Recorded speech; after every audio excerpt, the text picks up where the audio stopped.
के लिए उपस्थित हुए हैं। आज देश के एक प्रमुख अंग्रेजी समाचार पत्र में देश के वरिष्ठ सेवानिवृत्त आईपीएस अधिकारी ने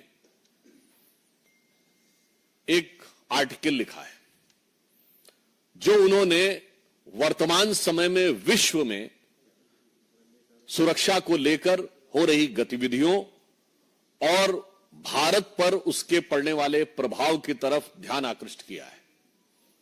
आप सभी को ज्ञात है कि 1.5 वर्ष पूर्व जापान के पूर्व प्रधानमंत्री शिंजो एबे जी की एक राजनीतिक कार्यक्रम में हत्या हुई। चंद दिन पूर्व अमेरिका में राष्ट्रपति पद के प्रत्याशी डोनाल्ड ट्रंप के ऊपर हत्या का अटेम्प्ट हुआ जिसमें वो बाल बाल बचे। उनका कहना है कि इस प्रकार की प्रवृत्तियां जो हिंसा और हत्या को उकसाती हैं, ये कहीं न कहीं उन बयानों से प्रेरित हो जाती हैं जहां राजनीतिक दल अपने तात्कालिक राजनीतिक स्वार्थ में शॉर्ट टर्म पॉलिटिकल बेनिफिट के लिए हिंसा और हत्या के शब्दों का प्रयोग करना चाहते हैं। एक दुखद परंतु चिंताजनक बात यह है कि प्रधानमंत्री श्री नरेंद्र मोदी जी के विरुद्ध इस प्रकार के शब्दों का प्रयोग, और मैं साफ शब्दों में कहूंगा हिंसा के लिए उकसाने वाली भाषा निरंतर प्रयोग की जा रही है। अभी आपको ध्यान हो, कांग्रेस के नेता प्रतिपक्ष राहुल गांधी जी ने चुनाव प्रचार के दौरान पिछले वर्ष कई बार अपमानजनक शैली में मोदी जी के लिए मारना, डंडे मारना इत्यादि शब्दों का प्रयोग किया। यहां तक उन्होंने बोला कि अगर काफिले पे कुछ फेंका गया तो कुछ और फेंका जा सकता है, यानी फेंका जाना डर के समाप्त होने का प्रतीक है। इसका मतलब कि किसी भी नेता के काफिले के ऊपर कुछ भी होना चाहिए। याद करिए कि जिस समय प्रधानमंत्री जी पंजाब के दौरे पे गए थे 2021 में, जिस ढंग से उनके सुरक्षा घेरे को तोड़कर उनकी सुरक्षा के लिए एक बहुत खतरनाक स्थिति का निर्माण किया गया था। और इतना ही नहीं है, हम बहुत साफ शब्दों में कहना चाहेंगे कि मौत और हिंसा जैसे शब्दों का प्रयोग बयानों में नहीं होना चाहिए। क्या यह सत्य नहीं है कि कांग्रेस के कई वरिष्ठ नेताओं ने मोदी जी के लिए इस प्रकार की मौत और उस प्रकार की मौत जैसे शब्दों का प्रयोग किया? छुटभैये नेता नहीं थे, कांग्रेस के पूर्व केंद्रीय मंत्री जैसे लोग थे। क्या कब्र खुदेगी, मर जा जैसे शब्दों का प्रयोग किया गया, सर फोड़ देंगे ऐसे शब्दों का प्रयोग किया गया। और यह बात सिर्फ आज की नहीं है, यह विगत लंबे समय से चली आ रही है। मोदी जी के लिए जिन लोगों ने बोटी बोटी काटने से शब्दों का प्रयोग किया, वो दूसरी पार्टी से लाकर आज कांग्रेस पार्टी के सांसद बन चुके हैं। और मैं ये भी बात दुख के साथ और गंभीरता के साथ कहना चाहूंगा, किसी नेता के लिए मौत के शब्द का प्रयोग सबसे पहले 2007 में सोनिया गांधी जी ने मौत के सौदागर शब्द के रूप में किया था। हमने कभी जब आपातकाल में संविधान की हत्या हो गई थी तब भी कभी श्रीमती इंदिरा गांधी जी की मौत की कामना या मौत जैसे शब्द का प्रयोग नहीं किया था। और मैं यह भी बताना चाहता हूं कि यह राजनीति राष्ट्रीय सुरक्षा के खिलवाड़ के साथ बहुत लंबे समय से होती आ रही है। मैं आप सबका ध्यान यह भी आकृष्ट करना चाहूंगा कि जब कांग्रेस सत्ता में थी तो भारत के ही नहीं दुनिया की इन्वेस्टिगेटिव हिस्ट्री का एक विचित्र उदाहरण है इशरत जहां केस, जहां उस समय तत्कालीन सरकार की 2 एजेंसीज, इंटेलिजेंस ब्यूरो और सीबीआई, दोनों ने कहा कि इशरत जहां टेररिस्ट है। जैसे ही पता चला कि उसका निशाना तत्कालीन गुजरात के मुख्यमंत्री और आज के हमारे प्रधानमंत्री श्री नरेंद्र मोदी जी थे, अचानक सीबीआई ने अपना हलफनामा बदल दिया और कहा टेररिस्ट नहीं है, वो तो मासूम है। भारत के इतिहास में कभी without any reason U turn लेने का कोई उदाहरण नहीं मौजूद था। और आप सबको ध्यान होगा कि जब हमारी सरकार आई और इशरत जहां मामले की फाइल तलब की गई तो पता चला फाइल गायब, और संबंधित अधिकारियों के बयान है कि उन लोगों ने फाइल के ऊपर ऐसा कुछ नहीं लिखा था, केवल तत्कालीन गृह मंत्री ने, चिदंबरम साहब ने अपने आप वो नोट चेंज किया था। ये इंपॉर्टेंट नहीं है। उससे बड़ी बात यह है कि सीबीआई ने अपना स्टैंड चेंज कर दिया था, मगर आईबी ने स्टैंड चेंज नहीं किया था। यानी आईबी पहले भी मान रही थी कि इशरत जहां टेररिस्ट है, और बाद में भी मान रही थी इशरत जहां टेररिस्ट है। सीबीआई पहले मान रही थी टेररिस्ट है, मगर बाद में कहने लगी नहीं है। अर्थात दुनिया के इतिहास का इकलौता उदाहरण जहां एक ही सरकार की दो एजेंसीज एक दूसरे के खिलाफ खड़ी है। एक एजेंसी कह रही है कि टेररिस्ट है अमुक व्यक्ति, एक करे नहीं। क्यों? चूंकि प्रधानमंत्री श्री नरेंद्र मोदी जी की हत्या के इरादे से जाते हुए किसी टेररिस्ट को बचाव देने के लिए, कवर फायर देने के लिए किस सीमा तक जाया जा सकता है, यह उसका दुखद उदाहरण है। आप सबको याद हो 24 अक्टूबर 2013 को पटना की रैली में सीरियल ब्लास्ट हुए।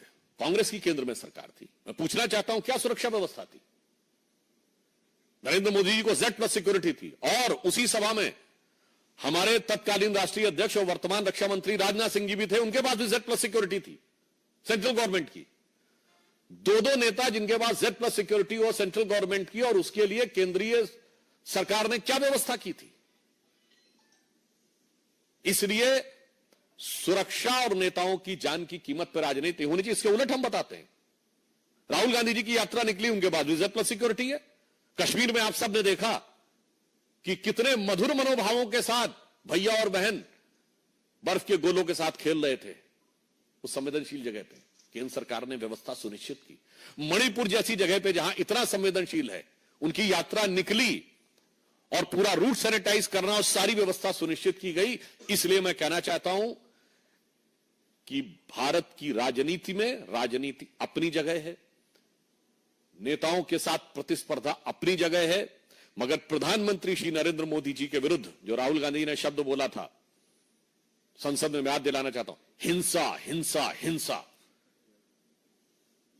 हत्या हत्या हत्या जैसे शब्दों का प्रयोग बंद होना चाहिए। दुनिया में इसके उदाहरण दिख रहे हैं, भारत में इसके परिणाम खतरनाक हो सकते हैं। यदि आप लोकसभा में नेता प्रतिपक्ष बने हैं, वैसे तो आप सबने सुना होगा जीत का जश्न होता है, जीत का उत्साह, मगर यहां हार का उत्साह है। तो उस हार के उत्साह में मैं कहूंगा, उत्साह से उच्छृंखलता, उच्छृंखलता से उद्दंडता की तरफ मत जाइए, परिपक्वता का प्रदर्शन करिए। इसलिए मैं पुनः जहां से मैंने प्रारंभ किया था वहीं पे सभी राजनीतिक दलों से आग्रह करता हूं कि हिंसा और हत्या जैसे शब्दों का प्रयोग, किसी के प्रति आक्रमण, मारना, पीटना, कब्र खुदेगी जैसे शब्दों का प्रयोग बंद होना चाहिए। चूंकि याद रखना चाहिए कि लगेगी आग तो आएंगे घर सभी जद में, यहां पे सिर्फ हमारा मकान थोड़ी है। तो मैं सभी दलों से यह आग्रह करता हूं, विशेषकर कांग्रेस पार्टी से, कि प्रधानमंत्री श्री नरेंद्र मोदी जी के प्रति आपके मन में एक इंफीरियरिटी कॉम्प्लेक्स है, आप एहसास कमतरी से वाबस्ता हैं, माना, आपके मन में ईर्ष्या है, आपके मन में द्वेष है, आपके मन में कुंठा है, मगर उस कुंठा को हिंसा और मौत जैसे शब्दों तक ले जाने से बचिए। अन्यथा मैं एक पंक्ति के साथ समाप्त करना चाहता हूं, जो सभी नेताओं के लिए, जो मोदी जी के लिए नफरत रखना चाहते हैं, उन्हें ध्यान रखना चाहिए कि देश के सौहार्द वातावरण में कोई प्रोवोकिंग बात नहीं करनी चाहिए कि कागज का है लिबास चिरागों का शहर है, कागज का है लिबास चिरागों का शहर है, चलना संभल संभल के चूंकि तुम नशे में हो। तो ये हार के उत्साह के नशे से बाज आइए और समझदारी के साथ आचरण दिखाइए। धन्यवाद। I just, in the outset, I will tell you, we'll only take questions regarding this topic, taking the seriousness of the topic. So anybody has to ask anything.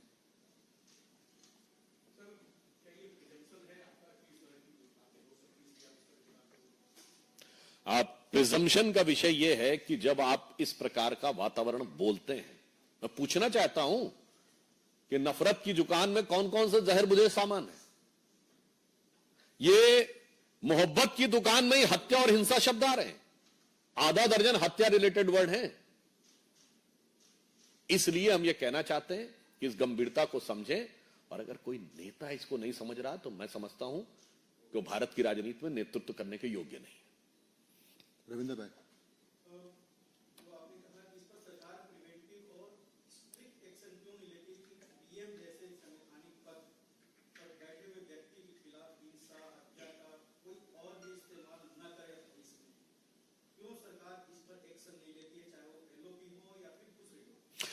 देखिए, किसी भी विषय के दो पक्ष होते हैं, एक होता कानूनी पक्ष और एक नैतिक पक्ष, लीगल और मॉरल। हम यह कहना चाहते हैं लीगल स्टेप्स कितने भी आप ले लीजिए, मगर समाज में जो व्यवस्था चलती है वो मॉरल पैराडाइम के बेस के ऊपर चलती है। इसलिए राजनीतिक दलों का उत्तरदायित्व नैतिक आधार पर जवाब देना है। और विशेषकर ये तो जब आप बताते हैं कि इस देश में तो ऐसी घटनाएं पहले कई बार हो चुकी हैं, और वो लोग जब ये बात कहते हैं तो मुझे लगता है छोटी राजनीतिक स्वार्थ के लिए हिंसा को बढ़ावा देने वाली बातें मत करिए। हमास के समर्थन में रैली से लेके और बयानबाजी से लेके मैं एक वाक्य में कहना चाहूंगा, अभी तक आप अलगाववादियों और आतंकवादियों का समर्थन करते हुए नजर आते थे, अब अलगाववादियों और आतंकवादियों की भाषा प्रयोग करते नजर आ रहे हैं। तो बस आप समझ सकते हैं कि अगर कोई अलगाववादियों और आतंकवादियों की भाषा प्रयोग करने लगेगा तो देश के लिए कितना चुनौतीपूर्ण और खतरनाक है, इसके लिए हम आगाह करना चाहते हैं। सुधांशु जी, समाजवादी पार्टी के मुखिया और पूर्व मुख्यमंत्री अखिलेश यादव ने एक मानसून ऑफर दिया है और उन्होंने कहा कि 100 लाओ और सरकार बनाओ। जो यूपी में बीजेपी में चल रहा है उसको ध्यान में रखते हुए ऐसा ऑफर यानी कि जिसके लिए मैंने ट्वीट किया है वो लोग समझ रहे हैं किसके लिए किया है। वैसे हमारा विषय इस समय इसी विषय पे, फिर भी मैं आपको उत्तर दे देता हूं। मैं उनसे कहना चाहूंगा 100 लाओ नहीं, पहले अपना मूलधन बचाओ। जिस वोट बैंक के चक्कर में 2 लड़के साथ आए थे, अब एक लड़का बड़का हो गया है, वो लोकसभा में नेता प्रतिपक्ष हो गया है। अपना वोट बैंक बचाओ, बाद में आकर यहां ज्ञान बखारो। Thank you.